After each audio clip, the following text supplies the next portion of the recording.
اعوذ بالله من الشیطان اللعین الرجیم. بسم الله الرحمن الرحیم. عید الاکبر و عید پر از معنویت و عید پر از عظمت، عیدی که بسیار زیاد بزرگ است، یعنی عید غدیر را در خدمت آقا امام زمان علیه السلام و شما عاشقان علی ابن ابی طالب علیه السلام ما تبریک و مبارکباد پیش کنم. بسم الله الرحمن الرحیم. در خدمت تمام شما ناظرین گرامی عرض سلام ادب و احترام دارم. ما هم این عید بسیار مقدس و پربرکت و عظیم را در خدمت آقا امام زمان علیه السلام و تمام شما مؤمنین و مؤمنات تبریک و تهنیت عرض کنم.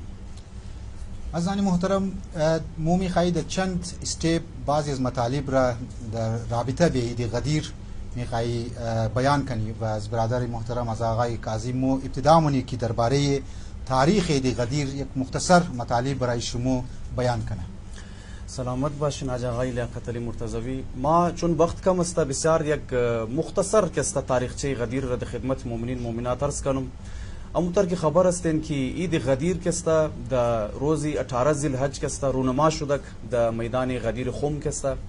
زمانی که رسول خدا صلوات الله علیه کسته از آخری حج خو واپس میمادک در میدانی در نام خم کسته و در منطقه غدیر رسول خدا صلوات الله علیه کسته قد پالانهای شطور یک منبر تیار مونه و او کسایی از حاجیایی که پیش رفته بودن از رسول خدا صلوات الله علیه اونا را حتی واپس کوی مونه و او حاجیایی که پس منده بودن رسول خدا صلوات الله علیه ویت مونه تا که اونا برسن دیگه. و بسیار هم گرم بود که او منطقه‌ای که رسول خدا صلوات الله علیه روک شده بود بسیار گرم بود تا او حدی که مردم ابای خورلوچ کرده بود در زیر پای خشته بود از بس که زمین گرمیش شدید بود کسته دیگه. واقعا عجیب است حاج آقا. ما دیروز درو که میخواندم تاریخ را مگه قدر این مسئله مهم است، یعنی امزینج انسان اهمیت شر بفهمه، یعنی دیگه واقعا چیرنگ رسول خدا میخواستم اهمیت همزی چیز را بفهماندن در مردم که واقعا مردم نفهمیدن متاسفانه. که حتی مگه بنابر بعضی از روایت 70,000 نفر، بنابر بعضی از نقل های تاریخی مگه 120,000 نفر در صحرای غدیر خم که جمع شده بود. خب رسول خدا صلوات الله علیه ما در منیز واقعه امام علی علیه السلام را جانشینیش را اعلان مونه که بسیار اهم اعلان مونه کس اعلان مونه جانشینیش را که مولا امام علی علیه السلام بعد از ما جانشین از ما است و سرپرست از ما زباد امام علی علیه السلام است. خب یک اعلان کرد دیگه رسول خدا صلوات الله علیه. اما عجیب این است که تاریخ لکایی مونه که رسول خدا صلوات الله علیه که مردم را باین دانه دانه نفر یک نفر باین برای دست علی ابن ابی طالب دست خوشته بیعت کنیم. مردم مگه یا رسول الله علا شاید اینا تعبیرای بنده حقیر است دمزی اون الفاظ شاید گفته باشن مردم که یا رسول الله اعلان کردین تمامم شنیدن مورد غایبین رم خبر مونی دیگه چی لازمی که تمام باید دانه دانه 70,000 نفر یا رسول الله اگر دانه دانه پای برای دست علی ابن ابی طالب بیعت کنه چند روز طول میکشه. رسول خدا صلوات الله علیه میگه عیب نداره میشنی خدا کنار چند روز طول بکشه باین دانه دانه بیعت کنین. بس یک آدم گفت یا رسول الله زنها هم من قافله وجود داره اونا چی رنگ دیس بیله؟ گفت اشکال نداره. گفت یک ظرف یک کلان ظرف او را بیرین منش او پرکین زنا د اول به ظرف او دستای خو من او بیله امام علی علیه السلام اله به ظرف دستای خو من او بیله اینی رنگ زنها هم امام علی بیعت کنه. و من تاریخ است جگه کی ما که مطالعه مقدم مگه 3 روز طول کشید، یعنی در طول 3 روز دانه دانه 70,000 نفر یا بنابر بعض از نقل ها 120,000 نفر آمدن دانه دانه دست خبره دست علی ابن ابی طالب علیه السلام میشتک و بیعت کردک. واقعا عجیب است.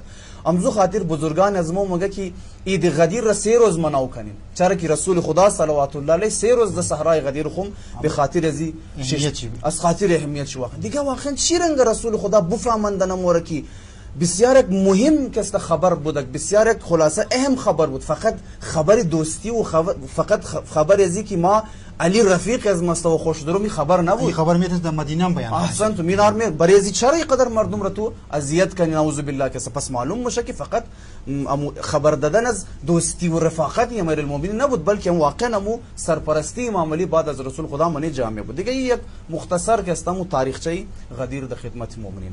خب آقا در ذهن بنده حقیر سوال مایا که خب این قدر روزی مهم کسته که ائمه علیهم السلام هم که است من روایات مو که منگنی بسیار زیاد دربارش تاکید شده.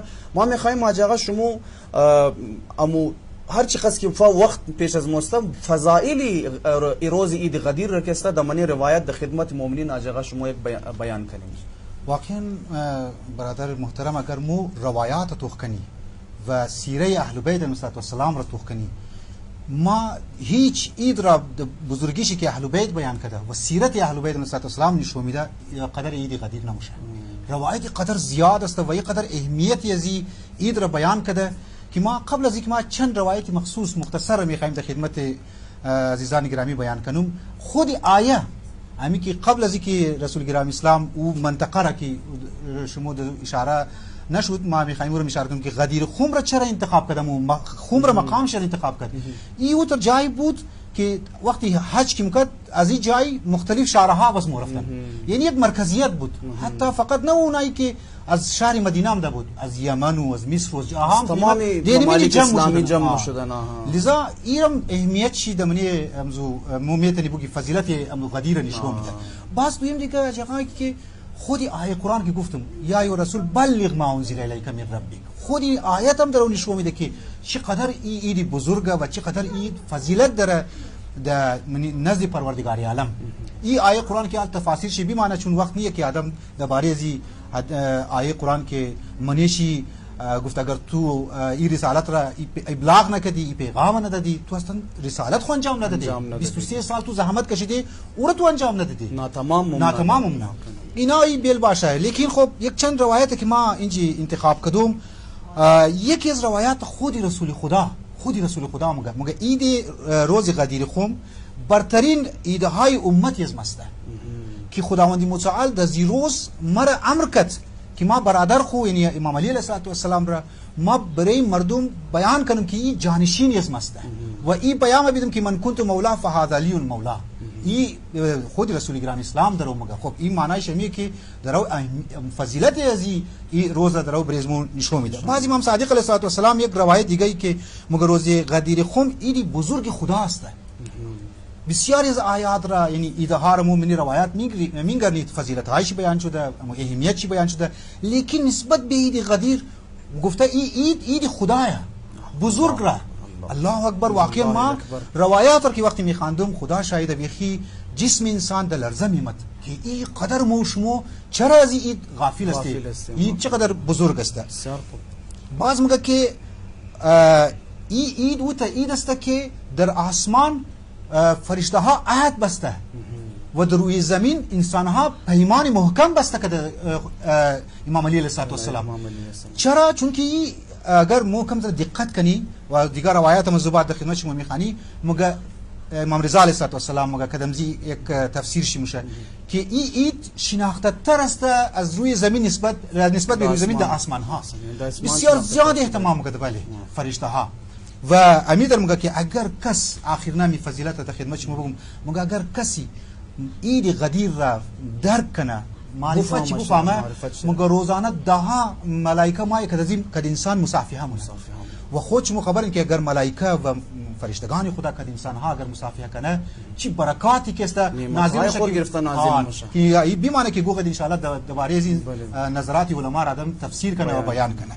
خب این یک نسبتی که فضیلت عید غدیر ما در خدمت شما عرض کردم. ما میخوایم برای عزیزان که سبا در پاکستان هم عید است و عید غدیر است یک اعمال خو آر عید داره دیگه نه. خب شما گفتم اجازه درباره همزی اعمال و ثواب عید غدیر اگر کم ذره روشنی بدین مطالب بیان کنیم برای بسیار خوب است آقا. واقعا عجیب است. مو دمنه طول سال که است مختلف اعیاد داره، عید فطر داره، عید قربان داره، مثلا عید 15 شعبان داره، مثلا همینطور دیگه عید هم داره، عید مبعث داره. منی کتاب های روایات و احادیث اگر مو نگاه کنی منی کتاب هایی که اعمال را بیان مونه برای هیچ عید یک قدر اعمال بیان نشده که برای عید غدیر بیان شده. این خود امزی اهمیت غدیر را هم میرسندن. 36 دانه عمل برای روز عید غدیر مو در منی کتاب های از مو وارد شده درباره عید غدیر. 36 دانه عمل که درباره هیچ روزی که است این قدر مو اعمال نداره. کی تر میرسندن که این بسیار بزرگه. چه قدر اهمیت داره واقعا. هیچ عیدی قدر که است اعمال برایش بیان نشده. خب حالا ما 36 دانه عمل را اینجا اگر بیان کنم بسیار زیاد وقت میلگه، اما یک چند از اعمال مهم چی که بسیار زیاد برایش تاکید شده هنر خدمت مؤمنین عرض مونم انشاءالله کوشش کنه مؤمنین گرامی که است انشاءالله صبح که روز عید غدیر است در پاکستان حتما که است قدر وسخ یک چند از اعمال را انشاءالله انجام بده. یکی از اعمال اولین از اعمالی که بسیار زیاد فضیلت داره روزه عید غدیر است که بسیار زیاد ثواب و فضیلت داره. دویمنه عملی که بسیار زیاد فضیلت داره یک نماز دو رکعتی است که این نماز دو رکعتی را قبل از نماز ظهر و عصر میتونن مؤمنین که است بخوان. اول بور غسل کنه که القوت غسل هم یکی از اعمال مستحبی روز عید غدیر است. غسل کی انجام دادک دیگه اونایی که البته مقلد آقای سیستانی است بعد از این غسل نمیخواد وضو انجام بده، اما اونایی که مقلد دیگه مراجع است اونا باید وضو هم کنه یا قبل از غسل یا بعد از غسل. برحال این نماز را بخوانه. بسیار نماز پربرکت و با فضیلت دو رکعت نماز است که دمنی هر رکعت بعد از سوره حمد 10 مرتبه سوره قل والله احد میخوانی، 10 مرتبه سوره انا انزلنا میخوانی و 10 مرتبه آیت الکرسی میخوانی. پس دو رکعت است. در هر رکعت بعد از هم 10 دفعه سوره توحید قل الله احد، 10 دفعه سوره انا انزلنا و 10 دفعه آیت الکرسی. نیت نماز دو رکعت نماز عید غدیر کسته میخوانم قربتا الی الله کسته نماز مستحب بسیار فضیلت داره. و یکی از اعمالی که بسیار زیاد برایش فضیلت بیان شده اطعام مؤمنین است. نان بدی مؤمنین را کسته. خدا منی روایت از موست مگه اگر در روزی عید غدیر یک نفر را هم اگر انسان باید نان بده در عشق امام علی علیه السلام گویا یک لک انبیاء و صالحین و صدیقین و شهدا را نان داده. چقدر واقعا بزرگیش واقعا نمیتر. امیرنگا عید دور مگه روز عید غدیر البته را ما عرض کنم خدمت مؤمنین متاسفانه غلط رواج افتیده که خالی سادات مورن عیدی میخوایم. نه فقط برای سادات نیه، تمام شیعیان علی ابن ابی طالب چی سادات باشه چی غیر سادات عیدی بدی. عیدی بشریت ای احسنتم عیدی بشریت واقعا. مگه یک ریال کسته اگر یک انسان در روز عید غدیر یگو برار مومن خور عیدی بده گویا 1 میلیون ریال کسته یا در حساب روپیه اگر توخ کنی گویا 1 میلیون روپیه کسته صدقه داده و خلاصه در راه خداوند متعال انفاق کرده. چقدر کسته فضیلت دیگه ایده هم تو صدقه بدی 10 برابر ثواب 10 برابر یکی 1 میلیون واقعا. امیرنگا کالای نو و پش مگه روایت ما خواندم ماجرا عجیبه. مگر روز عید غدیر کالای نو تیار کرد کالای نو و پش خدا تمام گناهای تو مبخش. الله اکبر چقدر فضیلت یزی عید زیاد است. امیرنگا اتر و یکی از اعمالی که ما تاکید منم عزیزان گرامی اونایی که حاجت دارن، اونایی که مشکل دار هستن، او مؤمنینی که مریض دارن، او مؤمنینی که مسافر دارن دزی روز د کثرت صلوات بخوان بر محمد و آل محمد. امور انگم صلوات چقدر ذکر با فضیلت است. حالا بمانه مشکلات بلاها را برطرف مونه، رزق را زیاد مونه، ناجوری ها را دور مونه و مخصوصا در روز عید غدیر اگر کس زیاد صلوات بخوانه واقعا حاجت روا مونه و مشکلات را برطرف مونه. امیدوار هستم که مؤمنین این اعمال را انجام بده و در سر فهرست برای ظهور امام زمان دعا کنه ان شاء الله. خب حاج آقا در نظر از ما کسته وقتی که مو ای اعمال و ثواب و اینا را که وقتی ما میخوانی که 36 تا عمل بیان شده این قدرم فضایل برای روز بیان شده معلوم میشه که روز عید غدیر خبری است، یک اهمیت خاصی را داره. واقعا ما میخوایم حاج آقا برای مؤمنین و مؤمنات شما یک کم ذره روشنی بندازین که امو برای اهمیت از روز که واقعا بسیار د مختصر جملات کسته که امو اهمیت عید غدیر را یک د چند جمله اگر شما بیان کنه برای مؤمنین مؤمنات بفهمن که چی اهمیت داره. واقعا وقتی که امی خود روایات که در خدمت شما فضایل چی بیان کردم، خود شما که می ثواب ها را بیان کردین، اعمال چی بیان کردین، در نظر از من این خودی اعمال را که انسان انجام میده و ثوابش که خدا اشته به نسبت به دیگه آیات دیگه ایدها این می خودی اهمیت عید غدیر نشون میده. واقعا نمیترسه روایات فضیلت چی نشون میده و ثواب هایی که چند گونه زیاد کسته نشون میده ای امو اهمیت عید غدیر نشون میده. به هر حال بعضا ما میخوایم امزی خودی کل روایات چون که وقت نیست ما برای تمام روایات بیان نمیتونم امو خلاصه روایات را که بررسی کردم گفته منی روایتی ترم ده که برترین عید امت عید غدیر برترین عید امت و که مو متاسفانه شما گفتین مو طرفش توجه نمونی. یک بزرگترین عید خدا هم عید امت را گفته بزرگترین عید امت است، هم بزرگترین عید خدا هست. یعنی عید فطر هم عید خدا هست لیکن بزرگترین چی عید یعنی این عید را به طور خاص خدا به خود نسبت میده. خب این چیز بیان منه واقعا مو باید این نکات طرفش توجه کنی. باز گفته که ایشی بسیار مهمه عدم امکان یعنی اصلا مو نمیتونی امو ثواب ها و امو بزرگی زیرا مو شمار کنی. الله دیدی نعمت های خدا رو شمار نمیتونی. یکی از نعمت های بزرگ الهی که بسیار بزرگ است عید غدیر مگه مو فضایل زیرا مو حساب نمیتونی. والله این آدم را ما تکان مخره انسان مو چقدر غافل است از عید بزرگ. و باز مگه گرامی ترین روزه های سال، یکی از روزه های بسیار مهم مگه امی عید غدیر. الله شما توقین من روایتی رو مگه اگر چقدر مو اهمیتی شب قدر خبری دیگه، اهمیتی روز عرفه خبری، اهمیتی شب عید فطر خبری، مگه تمام از ناریک لبیل اینا بعض قدر عید غدیر نموشه. واقعا آدم ایران موشه که این چی اهمیتی داره و واقعا پروردگار علم یک لطف خاص داره و اهمیت از ما یک نکته از یک بزرگاه که بسیار برای ما امروز که گوش مقدم که گفتم در برای عزیزان بیرسندن میرم بسیار ضروریه. شما توقین وقتی مگه عزاداری کی کدی مگه عزاداری خودش یک وسیله برای اینکه تو در مقام برسی، مقام والا برسی. این عزاداری پول است که تو رو میرسنده در خدا، در قرب خدا میرسنده انسان. حال میخوایم که اگر به اهمیتی در غدیر میخوایم در خدمت عزیزان و شما بگم، یک مثال میزنم. مگه دعا، انسان که دعا مونه مگه دعا هم وسیله هم هدفه هم مطلوبه. همین که انسان دعا خواند مگه هم وسیله هم هدف را حاصل کرده، یعنی درو گاد هدف خو رسیده. انسان دیگه در جاز کی در یک جای دیگه جای موره، خب جاز وسیله دیگه، خود جاز وسیله هدف نیست. هدف نیست. دمو جای خو موره میرسه چند گنته بعد، یک دو روز بعد، دو روز بعد. لیکن مگه اگر تو دعا خواستی که پروردگار علم نماز درو میخوانی، نماز هم وسیله هم تو را که خدا گار رسنده، تو گار رسیده. مگه عید غدیر درک چی، معرفت چی، اعمال چی، هم وسیله هم هدفه. همین که تو در عید غدیر هم اعمالش انجام میدی گاه تو به هدف رسیدی. یعنی امی اصل خود عید غدیر را اگر انسان مناو کنه دیگه امی خود چی عبادت است. چیز رسد که تو عبادت کردی در هدف هم میرسی، در یک مقام دیگری هم میرسی. واقعا یعنی اهمیت چی بیان مونه. امی اجازه یک روایت دیگه در ممات یک روایت نامی امام معصوم از ذهن مبادر شده که واقعا مگه در روز هر کس که عید غدیر را مناو کنه مگه خداوند متعال دو برابری امزو گناهکارها را که در شب عید فطر مو روایت داره که مگه در طول ماه رمضان خدا لاکها گناهکارها را مبخشه و در شب عید فطر کسته در برابر امزو گناهکارهایی که در طول ماه رمضان بخشیدرش دوباره در شب عید فطر مبخشه.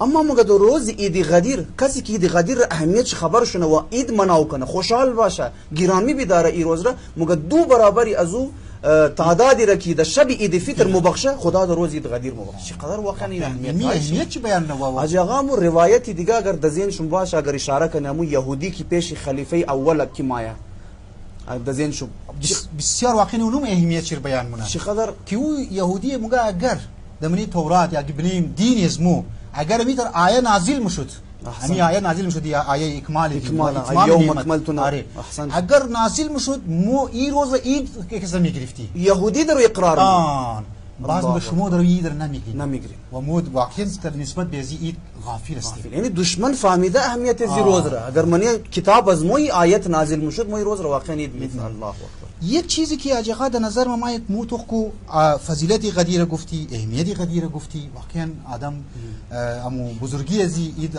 معلوم میشه که مو باید غفلت نکنی. البته یک چیز دیگه هم است که دمنی از عید بعد از اینکه اعمال چی رو مو انجام میدی، ثواب چی انجام میدی، واقعا این ربط داره به امامت، ربط داره به ولایت. اگر شما کم ذره درباره امامت و ولایت اگر کم مطالب را برای عزیزان بیان کنین، یک مو فلسفه امامت را کم بفهمی و تعریف امامت را بفهمی، ولایت را مو معنیش بفهمی، هم بسیار زیاد نظر ما خوب مشمل. واقعا مترستا جگا انالی مؤمنین واقعا اگر فقط عید را ده حد خوشی مناو کدو مطلب یا باید کیک کٹ کنه 4 نفر نان بده، اما از اصل فلسفه از عید به خبر باشه واقعا دیگه چندان او هدف را نمیرسندن. برحال عید امامت و ولایت است دیگه. انسان باید بدانه که ولایت یعنی چی، امامت یعنی چی. برای ازی که ما مفهوم امامت روشن شونه کسته، ما اول باید ولایت را کسته باریش مفهوم ولایت را برای مؤمنین مؤمنات عزیزان گرامی بیان کنم تب جا که بس امامت را هم کسته آخر ما مفهمی که امامت یعنی چی. حالا یک مختصر کسته ما در یک جمله تعریف امامت را بگم از بعد بس کم پیش موری. امامت یعنی رهبری و اداره و منیجمنت جامعه، هم در مسائل دنیوی هم در مسائل دینی. یعنی مسائل فردی و اجتماعی نه هم د فردی و اجتماعیش خواسته لیکن موږ هم د مسائل دینی رهبریت جامعه و هم د مسائل دنیوی رهبریت جامعه او باز یک معنی دیگه که فردی باشه اجتماعی د مسائل فردی تو هم بزو رب داره د مسائل اجتماعی تو هم بزو رب داره یعنی هم د مسائل دینی هم د مسائل دنیوی و هم از بعد فردی و هم از بعد اجتماعی تو باید طرف امامت رجوع کنی طرف امام رجوع. حالا ولایت یعنی چی؟ ولایت را اگر ما زیاد بحثای لغوی دربارش نکنم یک تعریفی که مشترکه است، یک تعریفی که هم اهل سنت قائل هستند دشی هم اهل تشیع برش قائل است. ولایت یعنی سرپرستی، اختیاردار بودن. یا ولایت چی؟ ولایت بگی چی؟ ولایت بگی. راغب اصفهانی منی مفردات قرآن خو که است وقتی که بیان مونم چی ولایت رقد ولایت بخانی چی ولایت بخانی اردویش ده یک معنی سرپرستی و اختیاردار بودن مایا است. پس کسی که ولی تیار موشه یعنی او صاحب اختیار است، او سرپرست است، او د تمام ابعاد زندگی تو اختیار تور داره، او سرپرست است تو تیار موش نکست. خب ولایت اجاغا خود سه داره عنصر داره، سه عنصر داره. یک موگه مرجعیت دینی منش است، یعنی د تمام مسائل دینی خود تو باید پیرو ولی خدا باید باشی، رجوع کنی به طرف از د تمام مسائل دینی خود است باید مرجعی است و امو جایی که رجوع منی و کسی که رجوع میشه کیه؟ ولی خدا باید باشه، او کسی که ولایت در طرف است. پس مرجعیت دینی یکی از عناصر ولایت است. دویمنشی زعامت جامعه یعنی رهبریت جامعه، یعنی د امور دنیوی د منی مسائل حکومت، د منی مسائل عدل را برقرار کردن، د منی سوسایتی کنترل جامعه، اصلاح جامعه، نظم جامعه، د بنی نظام تو باید رجوع کنی به طرفی کسی که ولایت داره، کسی که ولی خدا است. و سیومه عنصر شی که بسیار زیاد مهم است ولایت تکوینی هم ولایت تکوینی هم باید داشته باشه، یعنی اختیاردار تکوین عالم هم باشه. اگر مختصرا اگر د یک کلمه یک جمله بخوایم امی ولایت تکوینی را اشاره کنم، یعنی ولی خدا به طور واقعی و کسی است که برای تکوین عالم یعنی برای موجودات از عالم تصرف مونه. امورنگه که امام علی قد معجزه مایا مرده را زنده مونه، امورنگه که حضرت عیسی علیه السلام مایا مرده زنده مونه، مریض لا علاج را شفا میده، امورنگه که امام معصوم مایا که ما میگی که امام معصوم چیه؟ عین الله هست، اذن الله هست، امام معصوم چشم خدایه، هر جای عالم را درو مینگرنه، تصرف مونه، هر جا از هر جای خبر در امام معصوم. این یعنی چی؟ این یعنی درو سرپرستی تمام عالم تکوین را هم امام معصوم داره، از هر چی بخواه خبر موشه، بله هر چیز بخواه تصرف مونه، مرده را زنده میتونه کنه، سورج را واپس میتونه پلټاو کنه. اینا تام د منی ولایتی تکوینی مای. پس کسی کی امی سیدن عنصر ولایت را داشته باشه، البته د کنارش اسمت مسته، یعنی معصوم باشه، یعنی هیچ قسم خطا باید از سرزد نشه، اصلا خطور نکنه. احسن اصلا خطور نکنه، خطا د من ذهن شي، گناه خود دور کی بعد خطا هم نباید کنه. یک دفعه یک چیز دمانید گناه است نعوذ بالله کی معصیت، یک دفعه میستیک که مرمو میستیک هم نباید کنه معصوم. یعنی سه عنصر در کنار اسمت اینا وقتی که یک جای شده اینو موگه ولایت و کسی که ولایت داشته باشه او امامت جامعه را میتونه داشته باشه، او رو باید امام جامعه تیار کنی، او در طرف امزو باید دمانی تمام امزی شعبه های زندگی طرف ازو مو باید رجوع کنی. مسلمانان تقریبا رجوع نکردن. اینالی وقتی که ما تعریف ولایت و امامت را فهمیدی، باز مفهمیم که غدیر واقعا اهمیت چی است.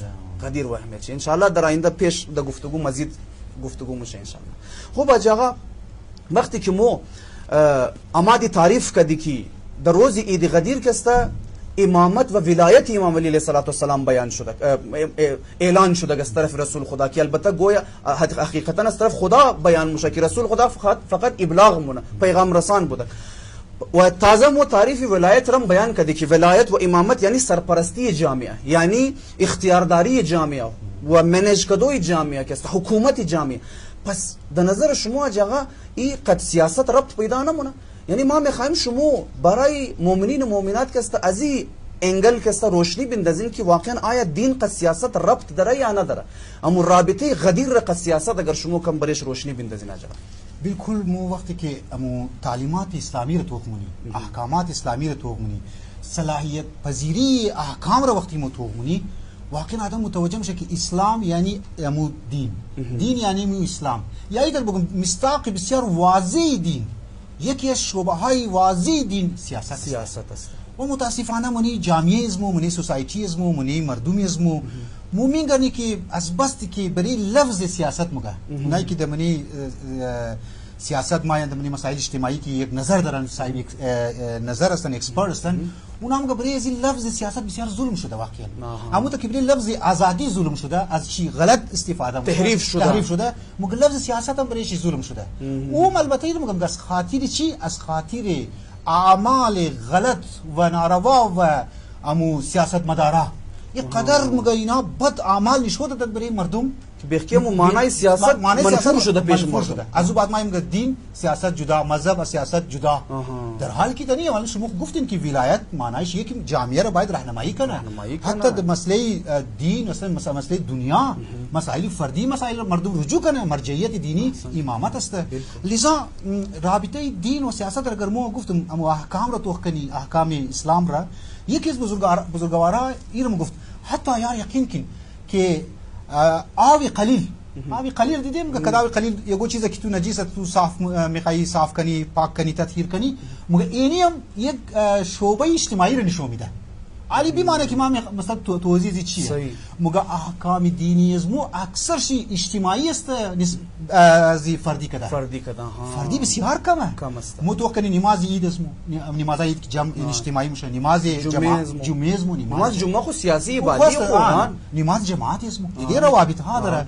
و عزیزم میتر که مو تو کنی دیگه حج تو کنی اجتماعی است. اجتماعی. مسئله حق الناس را تو کنی. اینا تمام نشون میده که دین یعنی سیاست، دین یعنی اجتماع. و همینجا در خدمت شما بگم که سیاست از بس که برای چی ظلم شد، تعریف سیاست در خدمت شما کنم که برای زن بسیار ضروریه. ما هم گفتم که برای لفظ سیاست بسیار ظلم شده و از خاطر امزی که برای لفظ سیاست ظلم شده و مو باید بری بررسی کنی که سیاست تعریفش چیه. مگه یک تعریف بسیار صحیح که مو میخوای کنی مو نمیتونی از بس که تحریفات نمیتونی. لذا ما میخوایم یک سیاست را یک تعریف کنم، معنای شیر بگم که بعضی هم سیاست به معنای قدرت گرفته و همین سیاست که به معنای قدرت گرفته مویر این سیاست تعریفش مو قبول نداره. چرا؟ چون که وقتی قدرت مات دیگه منیزو ممکنه از این خوب استفاده شونه، خوب غلط فایده متوشونه.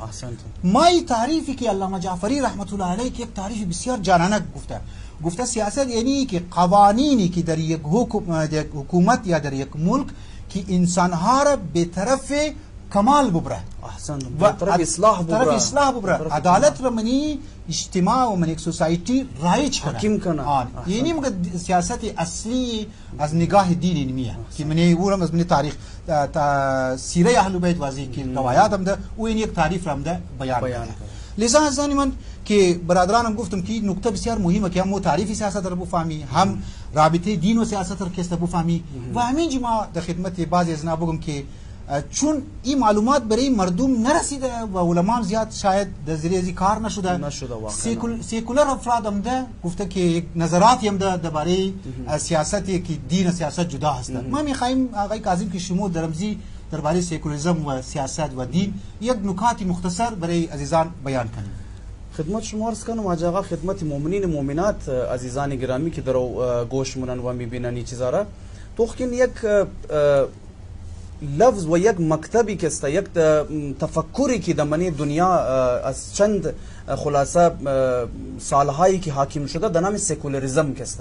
سیکولاریسم یعنی البته غلط هم تعریف مشه، خیلی ها کسته غلط تعریف منشره. مثلا سیکولاریسم هم تعریف بسیار ساده شکسته ایه که باید دین کسته از منی سیاست جدا شونه، باید دین و سیاست را باید از یک دیگه جدا کنه، از اجتماع از سوسایتی باید کسته دین جدا شونه. البته بعضی ای خوب کم ذره اگر دقیق تر شدی در مدبتی سیکولاریسم کی بوری گفتم هم دوله مرحلهش مگه دین سیاست مگه خالی جداه، در حالی که تر نیه کم که دقیق تر شده بوری منگرنی نه سیکولر افراد سیکولر میخواه که اصلا دین در منی سوسایتی نباشه. امزونا مگه ملا کی دور که است مسجد کن بای دو وقت خانه خبر عبادت کو مگه میخوای عبادت کنی برد خانه عبادت کو، میخوای عبادت کنی برد منی مسجد خو بشه تسبیح گرفته عبادت کنو. مگه منی سوسایتی که برشدی دیگه تو حق نداری دین کنی که ظلم شونه انصافی تو کار نگر که است. تو امر به معروف و نهی از منکر نکو که بگی فروی دین از مو مگه امر به معروف نه، مگه دین خو د منی خانه محدود بیل د منی مسجد خو محدود بیلو که است.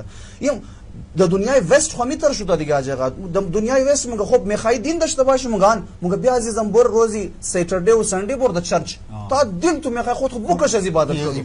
اما وقتی از من چرچ که برو شدی تو دیگه تو دین نکنی مگه دین رو باید جدا کنی از من جامعه و سوسایتی و مخصوصا من حکومت خو ایش نباید تو دخالت کنی مگه ایش نباید تو پیش نزدیک شی باید واقعی کدیم زو اساس دین احسنتم تکرار داره. دین از ما شما که امتر فرمودین که دین از ما دین اجتماعیه، دین اصلا نازل شده و عمده برای که اجتماع را اصلاح کنه. اینا درو میگن نه دین اصلا از من اجتماع باید برو بره. لہذا اگر وقتی که انسان سکولاریزم را اگر به طور دقیق بخواه بفهمه، سکولاریزم آخرنا هدف شی انسان را ملحد تیار مناجه. در نظر بنده که است وقتی که مطالعاتی درباره سکولاریزم داشتم، یعنی آخرنا حد سکولاریزم از اول شی درست از اینجا شروع نه که دین را خالی سیاست جدا کو. وقتی که تو دین را سیاست جدا کردی، است دین از اجتماع جدا میشه. وقتی دین را از اجتماع جدا کردی، منی منبر و مسجد بردی محدود کردی، است از بعد امزون جم بس بدر منشر. گفته احکام را معطل مونی تو. وقتی که منی یک جامعه ای که دینش نباشه، جوانی که در دین رسایی نداشته باشه، معلوم دار است که رفته رفته و جوان ملحد اتیست تیار میشه. از یک روزی میرسه که دیگه اصلا انکار مونه دین را. پس سکولاریزم نهایت یعنی دین را از منی فردی زندگی خود مگه ختم کنه، نه فقط از منی سوسایتی بلکه مگه از منی فردی اندیویدوال از منی پرسنل لایف خود مگه هدفش یعنی که اون هم ختم کنه.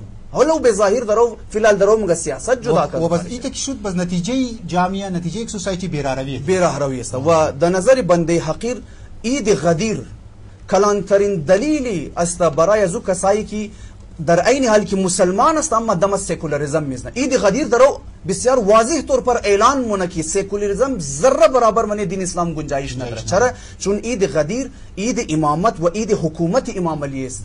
درو در روز عید غدیر یک حاکم درو معین مش از طرف خدا که یعنی حاکم میخواد سوسایتی را اداره کنه. قد دین خو قد یعنی قد تمام احکام دین میخواد سوسایتی را اداره کنه. وی کلانترین نقد و کلانترین جواب و کلانترین خلاصه چپلاق دروی کسایی است که مگه دم سکولاریزم میزنه و دین سیاست را جدا. بگم که یکی از بزرگا گفت که خبری عید غدیر نسبت چی کدام سیاست که گفت عید غدیر یعنی دخالت مردم در امور حکومت. احسنت. یعنی واقعا یک تفسیر دیگه منم میگه عید غدیر یعنی چی که تو بیا دخالت کو در امور اجتماعی مردم بیا در اجتماع بیا مسائل را حل کو. واقعا منطقی هم نیه که مو بگی که دین مور محدود کنی به یک مسجد و یا یک خانه. و یک آجاغای نکته دیگر من ما خدمت مؤمنین عرض کنم که است یک قدر که مو منی امزو اعمال عید غدیر اگر شما توخ کنین که است و ثوابهایی که برای اعمال عید غدیر بیان شده، چرا این قدر امو اعمال که توخ کو اعمال امو نوعیت اعمال درو محبت را زیاد مونه.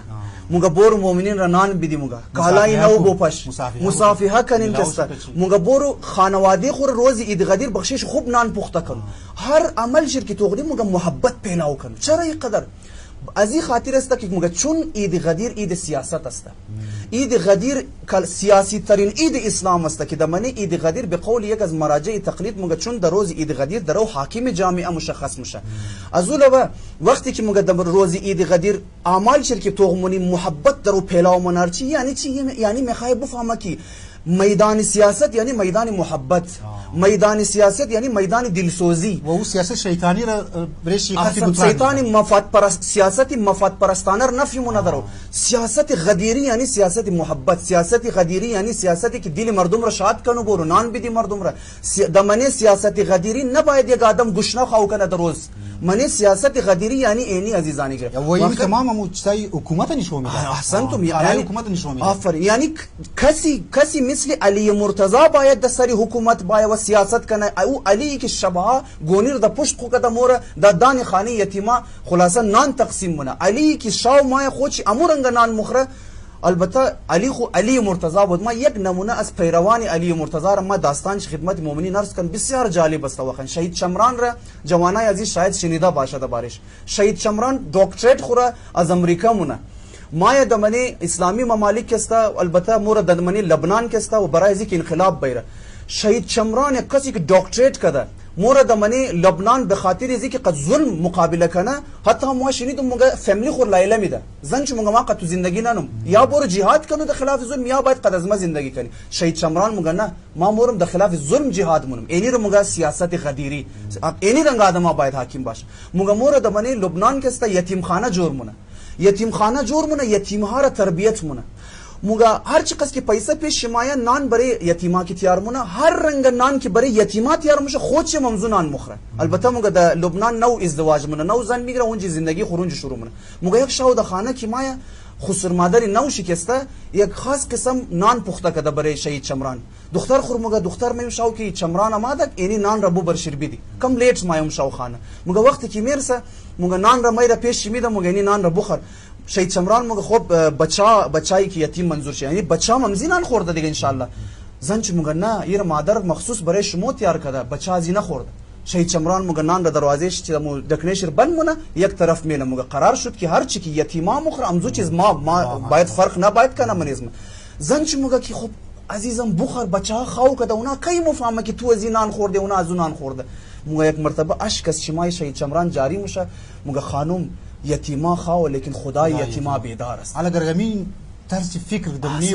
حکیمای اسلامی اگر باید مشکلات که است دلسوز واقعا یعنی کسی که تربیت شده غدیر باشه اون یعنی رنگ سیاست منن جامعه دلسوز جامعه است اما کسی که وقتی در سر قدرت بیرسه است تمام ول د فکر جیب از خود خوب باشه یک آدم او نداره د منی خانه تو دانی درگه تو باید تو درگه خود روش بند کنی این رنگ سیاست د منی مکتب تشیع حتی د منی مکتب انسانیت قبول نه و اسلام مور این رنگ درو خلاصه این رنگ سیاست را اسلام درو پیش نه واقعا اگر مردم از مومنین و مسلمان ها اینی رنگ سیاست را انترودیوس کراو کنه که دنیا واقعا دنیا نجات پیدا من از دست از انسان های شرپسند خب آجاقا یک سوال بسیار مهم که اینجا ممنوعی است که مو بیان کردی که اهمیت غدیر بیان کردی فضایل شیر بیان کردی و رابطه غدیر کا سیاست بیان کردی واقعا اگر اجرا شونمو اگر مردم از ولایت علی ابن ابی طالب دور نمو شدن اگر از سرپرستی علی ابن ابی طالب دور نمو شد امروزی بدبختی ها نمیماد خب سوال چرا مسلمان ها اونایی که غیر شیعه بودن چرا اونا قبول نکردن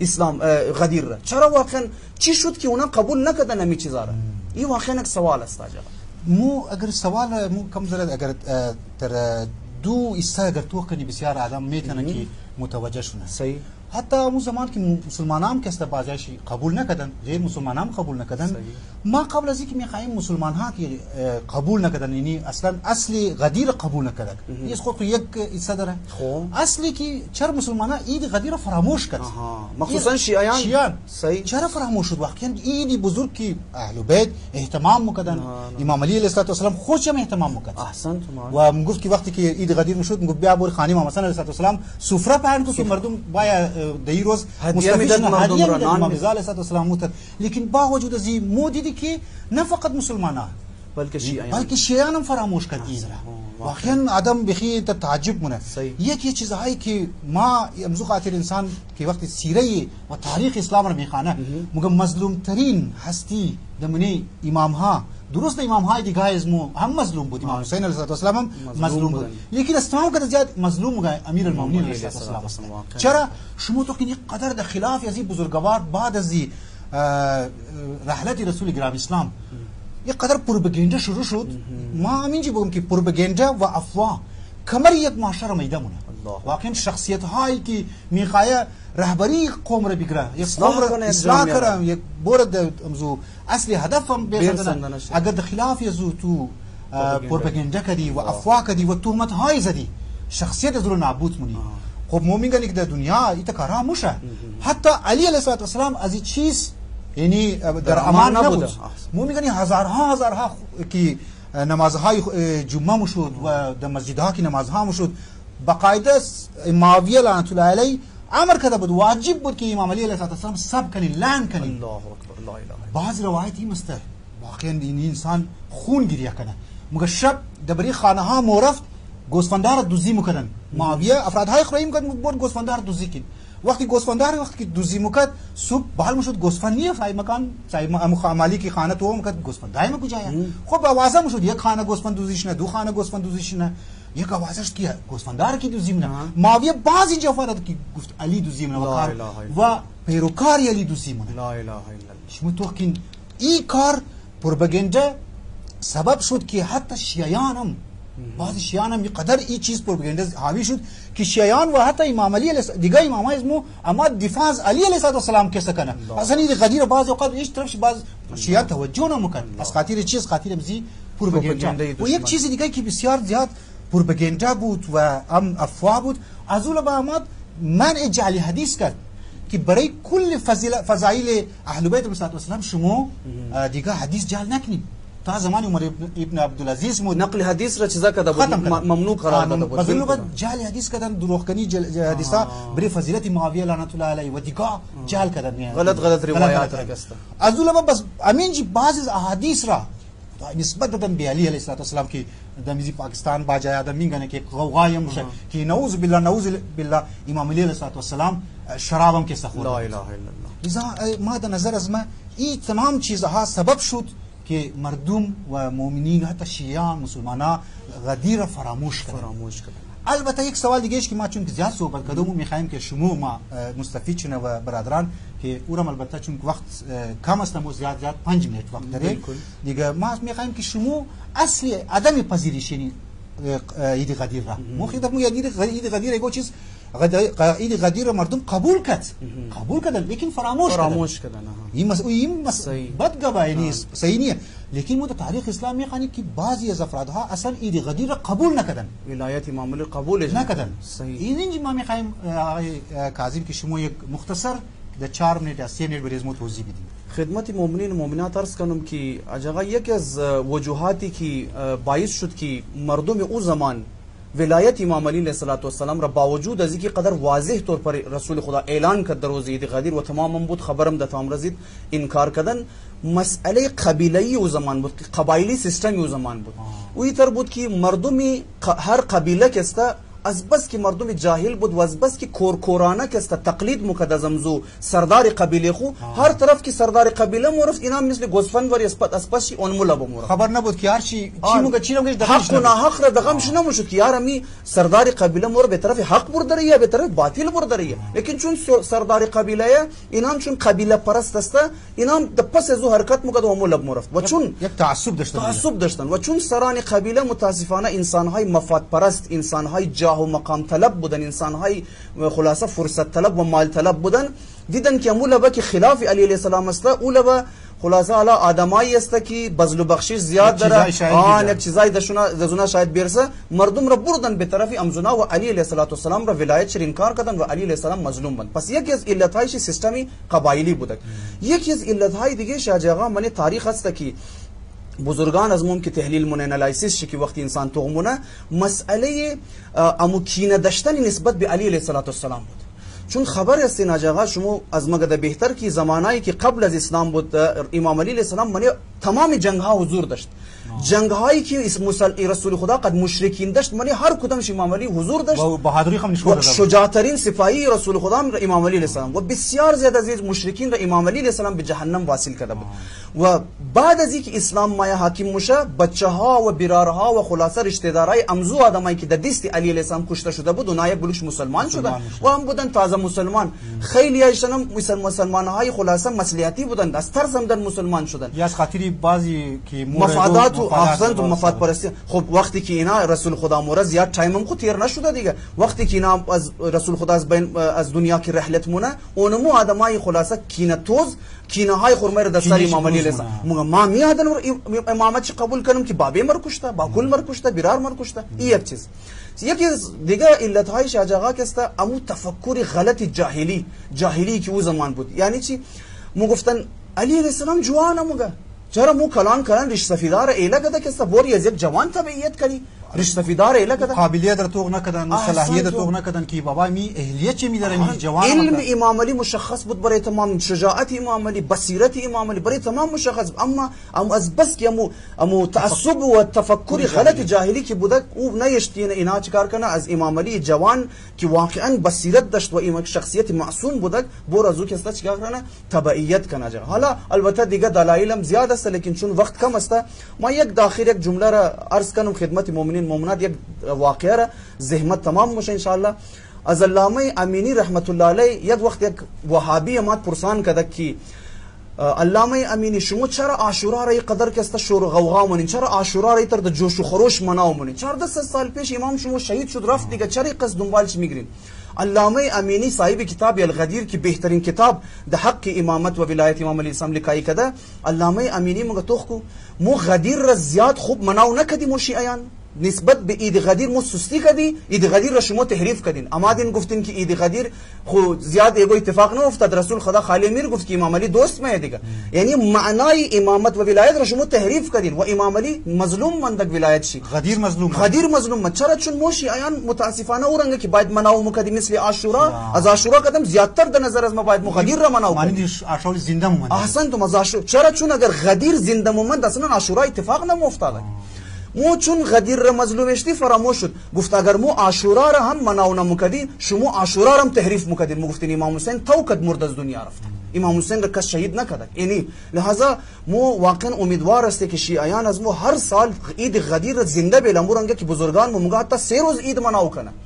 با امین نماز عید غدیر را که مارس کدم خدمت مومنین دمانی اعمال شی، بعضی از مجتهدای از متعظمت مگه که امین نماز را مثل نماز عید فطر با جماعت هم لا خوانده میتن. بعضی از مجتهدین از مولای نظر یعنی مثل عید فطر و عید قربان عید غدیر هم خود نماز داره، یعنی می نماز شموش با جماعت خوان. بعضی از مجتهدین حتی اهمیت عید غدیر را نشان میده.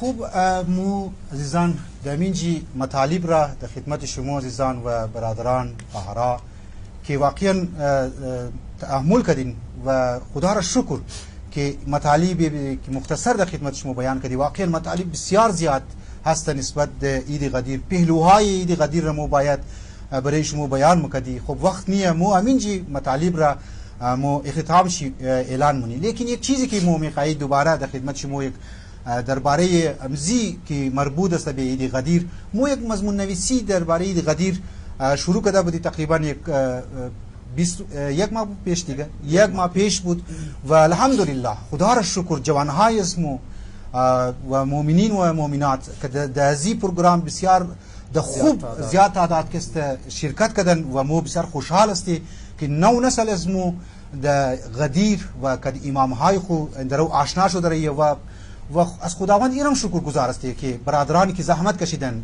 تیم شمع هدایت که درو زحمت کشیدن پس از این کار و ججیز که زیاد زحمت کشیدن و این پروگرام مرتب شد و امروز هم میخواهی اعلان کنی که فرست پوزیشن کی گرفتک، سیکند پوزیشن کی گرفتک.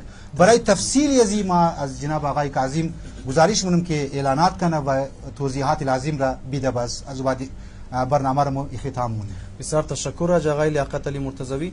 عزیزان گرامی خدمت شما عرض کنم که اول خما از طرف از خود و از طرف تیم شمع هدایت تمام ممبرز که زحمت کشیده برای مضمون غدیر مضمون نویسی مقابله، ما از تمام شما مؤمنین مؤمنات و بالخصوص از جوانای عزیز قلبا تشکر منو واقعا و از خدا متعال میخواهیم که شما را در هر فیلد زندگی شما را کامیاب کنه انشاءالله، که منی از این مسابقه و مقابله شما به بھرپور انداز شرکت کردین. نزدیک 100 نفر که است منی از این مسابقه و مقابله شرکت کردن. بسیار زیاد مضمون ها لکایی شد و واقعا هم خوب مضمون ها لکایی شد در بسیار زیاد تعداد و این قدر مضمون ها را خوب لکایی کرده بودن جوانای عزیز از ما که ججیز از ما واقعا کار برایش سخت شده بود. از بس که مضمون ها که است خوب لکایی دقیق لکایی شده بود، قدر رفرنسیز بسیار خوب لکایی شده بود دیگه. این معلوم میشه که جوانای از ما چی قدر طرفی معارف اهل بیت اموتر که آقای لیاقت فرمودن توجه داره. خب 3 دانه پوزیشن هولدرز مو داره، فرست سکند ترد که است. ما برای ازی که این نامهای زنارا اعلان شونه ما از آقای لیاقت علی مرتضوی گزارش منم که همی 3 دانه نام را که است اینا انشالله بیان کنن تا که اونایی که پوزیشن هولدرز از موستا اونا بشنوه و انشالله که خلاصه خوشحال شونن و در رسوخ برسه. اینا قمو اولنا اردو والا بود دیگه تمام شی یک است جوان ده کاتگوری بود 3 پوزیشن. اولنا ایناما که گرفتن شاهده محمد قاسمی، شاهده محمد قاسمی هست. دویمنا معصومه سحر و سیومنیشی که است حلیمه بطول. لذا ما یک بار دیگر باز تکرار مو بسیار نار مبارکباد پیش منی. اولنا ایناما که گرفته یعنی پوزیشن گرفته و ججیز کی نمبر داده شاهده محمد قاسمی، شاهده بطول ولد محمد قاسمی. آره ایتر معنا ایتر. خب شاهده محمد قاسمی. دویمنا معصومه سحر صحیح و سیومنیشی حلیمه بطول. این 3 پوزیشن هولدر است. ما من جي خدمة مؤمنين مؤمنات أرس كانوا كنا خو سيدنا بوزيشن هولدرز از مو بدكي موینار انشاءالله مو انعامات شر بخیر خدمت از اونا تقدیم مونی علاوه از سیدنا پوزیشن هولدرز کستا 8 نفر دیگر هم کستا مو شیلد و قد 1000 روپیه کستا پاکستانی کیش انعام هم ددنی است اینا خو فرست پوزیشن هولدر از مو کستا 5000 انعام داشت دویمنش 4000 انعام داشت سیمنش هم 3000 انعام داشت همراهی یک دانه شیلد کستا برای زنا و علاوه از نامرز کدوم کستا 8 نفر دیگم اونایی کی از اینا بعد است اونا هم کستا 1000 روپیه کیش انعام و قد یک شیلد کستا في تیم شمیداد انشاءالله اونا را ملاو میشه. ما از طرف از خود کستا بازم یک مرتبه دیگه عید سعید غدیر را خدمت تمام شما مؤمنین مؤمنات تبریک عرض مونم و قد شما خداحافظی مونم.